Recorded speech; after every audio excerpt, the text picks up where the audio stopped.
প্রিয় দর্শক, আপনারা জানেন যে এশিয়ার একজন খুব বড় নেতা, রাজনৈতিক নেতা, খুবই আলোচিত এবং সফল হিসাবে পরিচিত। তিনি হচ্ছেন মালয়েশিয়ার সাবেক প্রধানমন্ত্রী ডক্টর মাহাথির মোহাম্মদ। ওনার অনেক বয়স হয়েছে, মাসখানেক পরে তার 100 বছর পূর্ণ হবে। এই বয়সেও উনি যথেষ্ট সুস্থ আছেন।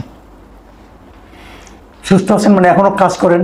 এবং ওনাকে জিজ্ঞাসা করা হয়েছিল যে আপনি এই সুস্থতা কিভাবে মেনটেন করেন। উনি বলেন যে আমি সবসময় কাজের মধ্যে থাকি এবং ওনার প্রত্যেকটা মানুষের তো অনেকগুলো অঙ্গ প্রত্যঙ্গ থাকে, অনেকগুলো চিন্তা থাকে, মানুষের ব্রেন থাকে।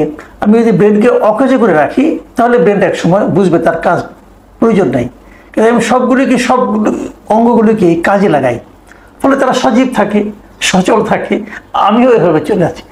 তারপরেও ভদ্রলোক এই বয়সেও আমি দেখেছি কথাবার্তা যখন বলেন তখন কিন্তু বেশ টনটনি, আমি বলবো, মানে এই বয়সের ছাপ অতটা পড়েনি।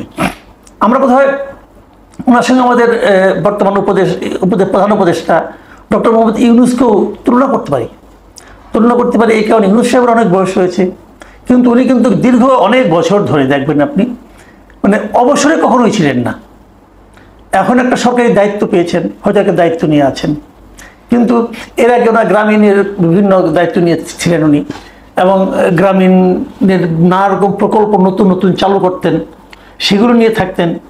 আবার সরকারের সঙ্গে লড়াই করতেন, মানে সরকার ওনাকে নানাভাবে অপদস্থ করার জন্য হেনস্থা করার চেষ্টা করতো হাসিনা সরকার।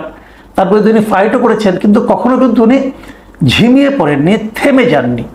যে কারণে ওনাকেও আমার কাছে ওনার বয়সের তুলনায় অনেক সচল মনে হয় এবং ভালো। এটা আমাদের জন্য খুব ইতিবাচক একটা বিষয়। কিছুদিন আগে ডক্টর ইউনূস যখন জাপান গিয়েছিলেন, সেখানে কিন্তু মাহাথির মোহাম্মদের সঙ্গে ওনার দেখা হয়েছিল এবং সেখানেও ডক্টর ইউনূসের সঙ্গে মাহাথির মোহাম্মদ বেশ সময় নিয়ে আলাপ করেছেন। এবং আমার মতো আরও অনেকেরই জানার ইচ্ছা হয়েছিল নিশ্চয়ই যে মাহাথির মোহাম্মদ কি ওনাকে কোনো পরামর্শ দিবেন যে কীভাবে দেশটা পরিচালনা করা যায়, কীভাবে বাংলাদেশটাকে ঐক্যবদ্ধভাবে সবার মধ্যে ঐক্য তৈরি করে সামনের দিকে অগ্রসর করা যায়। এরকম একটা ধারণা, প্রত্যাশা অনেকের মতো আমার মধ্যে ছিল। জানতে পেরেছি সেরকম কোনো পরামর্শ উনি ডক্টর ইউনূসকে দেননি। কেন দেননি সে কথা উনি উল্লেখ করেছেন। তিনি বলেছেন যে আসলে এটা দেওয়ার ক্ষমতাই আমার নাই। আমি মনে করি ওনার দেশ কীভাবে চলবে এটা বলার মতো যোগ্যতা আমার মধ্যে নাই। এটা আত্মোপলব্ধি, অতি উত্তম আত্মোপলব্ধি। কোথায় জানলাম এটা? জানলাম হলো যে সম্প্রতি এই মাহাথির মোহাম্মদের এই 100 বছর পূর্তি হতে যাচ্ছে, যে এই উপলক্ষে ওনার একটা ইন্টারভিউ করেছেন যুক্তরাজ্য ভিত্তিক সংবাদ মাধ্যম আইটিভির একজন প্রতিবেদক, তার নাম হলো মাহাথির পাশা। এই মাহাথির পাশা ওনার একটা ইন্টারভিউ করেছেন। সেই ইন্টারভিউতে উনি নানা বিষয় নিয়ে আলোচনা করেছেন, গাজা ইসরায়েলের যুদ্ধ, তারপর ডোনাল্ড ট্রাম্পের নীতি, তারপরে বিভিন্ন বিষয়, এশিয়ার অনেক ঘটনা, বাংলাদেশ প্রসঙ্গ, এই বাংলাদেশের আসিয়ানে যুক্ত হওয়ার যে আকাঙ্ক্ষা, এগুলো নিয়ে আলোচনা করেছেন। সেই ইন্টারভিউটাও আমি অংশবিশেষ দেখলাম এবং সেই ইন্টারভিউর উপর ভিত্তি করে এই মাহাথির পাশায় আবার আমাদের অনলাইন একটা সংবাদ মাধ্যম বাংলাদেশে যেটা আছে bdnews24.com, সেই bdnews24.com-কেও উনি এই সাক্ষাৎকারের উপর ভিত্তি করে একটা আর্টিকেল লিখে পাঠিয়েছেন।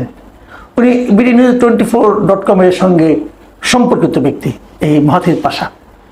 সেই আর্টিকেলটাও আমি পড়লাম, ওখানেই উনি অনেক কিছু বলেছেন। bdnews24.com এই নিউজটার যে শিরোনাম করেছে সেখানে হলো মাহাথির মোহাম্মদের কথা অনুযায়ী বলেছে যে হাসিনাকে উৎখাতে সেই ঐক্য বাংলাদেশে কই। মানে মাহাথির মোহাম্মদ একটু হতাশ হয়েছেন যে সবাই ঐক্যবদ্ধভাবে হাসিনাকে তাড়ানো, মানে তাড়ানো দেশের সব রাজনৈতিক দল, সাধারণ মানুষ, তারপর সেই ঐক্যটা টিকলো না কেন? এখন সবাই যার যার দিকে আল্লাহ আল্লাহ কথা বলছে কেন? এখনো কেন তারা ঐক্যবদ্ধভাবে ঠিক করতে পারছে না যে তারা কী ধরনের সরকার চায়? উনি কেবল এই প্রশ্নটাই করেছেন, উনি কোনো উত্তর দেননি। উনি কি বলেছেন সেটা আমি আপনাদেরকে একটু ওই বিডি নিউজ থেকে পড়ে শোনাচ্ছি। উনি দারিদ্র বিমোচনে প্রধান উপদেষ্টা মোহাম্মদ ইউনূসের কাজের প্রশংসা করলেও বাংলাদেশের বর্তমান রাজনৈতিক উত্তরণ পর্ব নিয়ে খুব বেশি আশাবাদী হতে পারছেন না। মানে যে উত্তরণ পর্বটা, সামনের দিকে এগিয়ে যাওয়ার, এই যে রাজনৈতিক একটা অচল অবস্থা এখন আছে, সেখান থেকে বেরিয়ে আসার জন্য কি করণীয়, সেই ব্যাপারে উনি খুব একটা আশাবাদী হতে পারছেন না। উনি ডক্টর ইউনূসের দারিদ্র্য বিমোচন কর্মসূচির প্রশংসা করছেন, মানে দারিদ্র্য বিমোচন কর্মসূচিতে ডক্টর ইউনূস সফল, কিন্তু রাজনৈতিক অচল অবস্থা নিরসনে পুরো দেশকে অথবা রাজনৈতিক অঙ্গনকে অথবা দেশের জাতিকে যে একটা নতুন লক্ষ্যের দিকে উত্তরণ করা হবে, সেই ক্ষেত্রে ডক্টর ইউনূসের সাফল্য নিয়ে উনি সন্দিহান। তারপরে উনি বলেছেন যে শেখ হাসিনার সরকারকে ক্ষমতা থেকে নামাতে যে ঐক্য দেখা গিয়েছিল অভ্যুত্থানের 1 বছরের মাথায়, সেই ঐক্য তিনি আর বাংলাদেশে দেখছেন না, আমরাও দেখছি না, সেই দর্শক আপনারাও দেখছেন না। আপনি যদি বিএনপি করেন, আপনি মনে করছেন সবাই আপনাকে অসহযোগিতা করছে। আপনি যদি জামাত করেন, আপনি বলবেন যে বিএনপি আপনাদেরকে অসহযোগিতা করছে। আপনি যদি এনসিপি করেন, এনসিপি বলবে সবাই তাদেরকে অসহযোগিতা করছে, তারা একা ফাইট করছে। তো অনেক কথা রয়ে গেছে। সাধারণ মানুষ কি ভাবছে যে আমরা যা চেয়েছিলাম তা কেন পাচ্ছি না, আমরা যা চেয়েছিলাম তা কেন আমরা ডক্টর ইউনূসের মধ্যেও পাচ্ছি না, এই প্রশ্ন কিন্তু আসছে। দায়ী করবেন কাকে? এটা নিয়ে আমি একটু ছোট করে কথা বলবো। আমি ওনার শেষ মন্তব্যটা পড়ে শোনাই। তিনি বলেছেন, মানুষ শেখ হাসিনাকে সরাতে ঐক্যবদ্ধ ছিল, কিন্তু কি ধরনের সরকার তা চায় সে বিষয়ে ঐক্য নেই। প্রত্যেকে চায় তার নিজের মতামতই দেশের সবাই মেনে নিক, আর তাতেই সমস্যা তৈরি হচ্ছে। এখন সেই লোকজনের মধ্যেই দ্বন্দ্ব দেখা দিচ্ছে যারা আগে ঐক্যবদ্ধ ছিল। এটাই কথা, যে সবাই চায় তার নিজের মতামতে সবাই মেনে নিক, সবাই, এমনকি ডক্টর ইউনূস। ওনার তো কোনো রাজনৈতিক লক্ষ্য থাকার কথা না, কারণ উনি তো রাজনীতি করেন না, ওনার কোনো রাজনৈতিক দলও নাই, কিন্তু উনিও কিন্তু সবার সঙ্গে মিলে চলছেন না, বাট নিজের মতো নিজে একটা মত দিচ্ছেন আগে, সেই মতে সবাইকে মিলতে বলছেন। এটা কি এক হলো? আপনার দায়িত্ব হলো সকল যত ভিন্ন মত আছে, রাজনৈতিক ভিন্ন মত যত আছে, সবার সঙ্গে বসে মিলে একটা জায়গায় এনে দাঁড় করানো, বলা যায় আপনি কি চান, আপনি কি চান, আপনি কি চান, আসেন আমরা মাঝামাঝি একটা পর্যায়ে আসি। উনি তা করছেন না, সবাই যা চাচ্ছেন তার বিপরীতে যে নিজে একটা মত দিচ্ছেন, দিয়ে বলছেন সবাই এটা মানুন। তো এটা কিন্তু ঐক্য প্রতিষ্ঠার কোনো সায়েন্টিফিক পদ্ধতি নয়। এই জন্য হয়তো ওনার ব্যাপারে খুব একটা আশাবাদী হতে পারছেন না এই মাহাথির মোহাম্মদ। তবে আমি এটা বলি আপনাদেরকে, মাহাথির মোহাম্মদের কথাকে আপ্তবাক্য মনে করার কোনো কারণ নাই। উনি যে সব সব জানেন তাও না, উনি নিজেও কি পেরেছিলেন। আমি একটা ছোট্ট উদাহরণ দিয়ে বলি। নাজিব রাজ্জাক সরকারকে যখন নামিয়ে দেওয়া হলো একটা সম্মিলিত আন্দোলনের মাধ্যমে, সেই আন্দোলনের মাধ্যমে কিন্তু এই আনোয়ার ইব্রাহিমদের সঙ্গে এই মাহাথির মোহাম্মদ ঐক্যবদ্ধ হয়ে আন্দোলন করে নাজিব রাজ্জাকের পতন ঘটিয়েছিলেন। আন্দোলন মানে ইলেকশনের মাধ্যমে পতন ঘটিয়েছিলেন, এবং তখন তারা একটা শর্ত ছিল যে নাজিব রাজ্জাক সরকারকে যদি তারা পরাজিত করতে পারে, তাহলে আনোয়ার ইব্রাহিম এবং মাহাথির মোহাম্মদের সম্মিলিত শক্তি, তাহলে তারা ক্ষমতাটাকে ভাগাভাগি করে নেবে। প্রথম অর্ধেক মাহাথির মোহাম্মদ প্রধানমন্ত্রী হবেন, পরের অর্ধেকে উনি আনোয়ার ইব্রাহিমকে অথবা তার দলের কাউকে দায়িত্ব দিবে। মাহাথির মোহাম্মদ কিন্তু সেই কথাটা রাখেননি, এবং যা রাখেননি উনি বরং ভেঙে দিয়েছেন। আমার অজুহাত দেখা রয়েছে, তার আবার নতুন নির্বাচন হয়েছে, এখানেও মাহাথির মোহাম্মদ দাঁড়িয়েছিলেন, উনি ওনার আসন থেকে জামানত বাজেয়াপ্ত হয়ে গেছিল ওনার, এটাও ঠিক। কাজে কেন ঐক্য ধরে রাখা যায় না, এটা উনি নিজেও ওনার নিজের জীবন দিয়ে উনি বুঝিয়ে দিয়েছেন যে কেন উনি ঐক্য নষ্ট করতে পেরেছিলেন। উনি ঐক্য নষ্ট করার মাস্টার, এতে কোনো সন্দেহ নাই। বেসিক্যালি মাহাথির মোহাম্মদের অনেকটা ছিল আপনার একনায়কতান্ত্রিক শাসনের ব্যবস্থা আর কি। তারপরেও উনি দেশের জন্য ভালো ছিলেন, দেশের উন্নতি করেছেন, অনেক কিছু করেছেন। আমি আমাদের প্রেক্ষিতটা বলি, ঘটনা হলো ওটাই যে সবাই তার মতো করে চায়, সবাই। এই চাওয়াটা তখন কি ছিল, কি তখন সবার চাওয়া এক জায়গায় মিলে গিয়েছিল। সেই মিলনটা ছিল কোথায়, যে হাসিনাকে সরাতে হবে। সেই চাওয়াটা একসঙ্গে মিলে যাওয়ার কারণে সবাইকে ঐক্যবদ্ধ মনে হয়েছিল।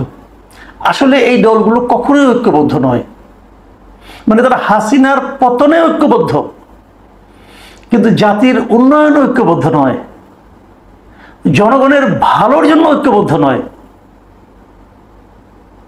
যে কারণে ঐক্য টেকেনি। জনগণের ভালো কিভাবে হবে, এ দেশ কিভাবে সামনের দিকে অগ্রসর হবে, এ ব্যাপারে সব দলেরই নিজস্ব নিজ নিজ চিন্তা ভাবনা আছে। এবং সেই চিন্তা ভাবনা যদি জিজ্ঞাসা করেন এদেরকে, সবাই বলবে আমার দল ক্ষমতায় গেলেই দেশের উন্নতি হবে, মানে আমার দল আগে ক্ষমতায় যেতে হবে, তারপরে দেশের উন্নতি হবে। আর আমরা যারা অসহায় জনগণ, আমরা জানি যে তার দলটা ক্ষমতায় গেলে তাদের উন্নতি হবে, আমাদের কিছু হবে না। বাংলাদেশে গত 52 বছরে আমরা দেখেছি, 53 বছরে আমরা দেখেছি যে দল ক্ষমতায় যায় তাদের উন্নতি হয়, সাধারণ মানুষের উন্নতি হয় না। সাধারণ মানুষ এটা ভাবেও না, ভাবে না কেন জানে, ভেবে কোনো লাভ নাই। সাধারণ মানুষ কি চায়?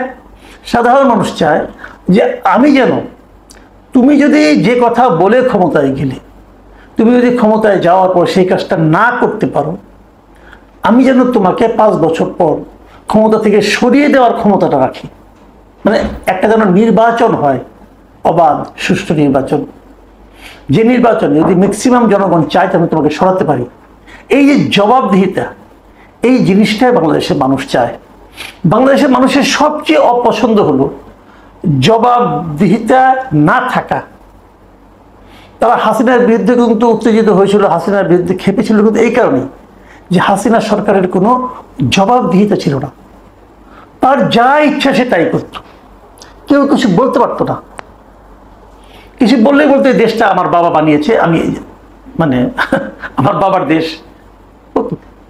এবং আমরা দেখছি এই জবাবদিহিতা কিন্তু বর্তমান অন্তর্বর্তীকালীন সরকারেরও নাই। তাদের আচার আচরণ, কথাবার্তা কোথাও জবাবদিহিতা দেখবেন না, কোথাও দেখবেন না। তারা বরং গর্ব করে বুক ফুলিয়ে বলে তাদের নাকি সবকিছু করার ম্যান্ডেট আছে। বলে কেন বলে প্রশ্ন করেন আপনি, কেউ উত্তর দেবে না। তার মানে তারা আমাকে আপনাকে জবাবদিহি করতে রাজি না। তারা আমাকে আপনাকে মানুষই মনে করে না, তারা মনে করে তারাই সব। তারা দয়া করে যা দিবে সেটা পেয়ে আমরা ধন্য হব, খুশি হব। নতুন যারা আসতে চায় তারা কি চায় জানি না। আমরা চাই যে যেন আমরা নির্বাচনটা ঠিকঠাক মতো পাই। আমরা চাই আমরা তোমাকে নির্বাচিত করব, তোমার যদি আমি ভালো না পাই তোমাকে আমি সরিয়ে দেবো, সেটা নির্বাচনের মাধ্যমে। এই জবাবদিহিতা যতক্ষণ পর্যন্ত না হবে ততক্ষণ পর্যন্ত কিন্তু আপনি দেশ এবং জাতির উন্নয়ন করতে পারবেন না। আমি মাহাথির মোহাম্মদের আরেকটা কথা বলে আলোচনা শেষ করব। আজ থেকে কয়েক বছর আগে 2016-র দিকে এই মাহাথির মোহাম্মদ একটা ইন্টারভিউ দিয়েছিলেন বাংলাদেশে এক সাংবাদিককে। সেটা আমাদের এখানে তখনকার পত্রপত্রিকা প্রকাশিত হয়েছিল। 2016 সালে সেই ইন্টারভিউটা যে প্রকাশিত হয়েছিল সেটা শিরোনাম ছিল এরকম যে বাংলাদেশে রাজনীতি বেশি, উন্নয়ন কম। উনি বলেছিলেন, উনি এই কথাটা বলেছিলেন যে আমি দেখেছি বাংলাদেশে রাজনীতি বেশি, উন্নয়নমূলক কর্মকাণ্ডের দিকে মনোযোগ কম। একই সময়ে অবশ্যই আপনি যদি রাজনীতি এবং দেশ কারা শাসন করছে তা নিয়ে অনেক বেশি উদ্বিগ্ন থাকেন তবে অর্থনীতি ভুগবে। এটা যদি আপনি এখন শুনেন আপনার কি মনে হবে না যে ওই সময়ে শেখ হাসিনা একটা কথা বলতো না যে গণতন্ত্র দিয়ে কি হবে, উন্নয়ন দরকার, তার পক্ষে এই ভদ্রলোক কথা বলছে। কাজেই বিখ্যাত মানুষের সব কথা গুরুত্ব না দিলেও চলে। প্রিয় দর্শক, এখন এই পর্যন্তই। আল্লাহ হাফেজ।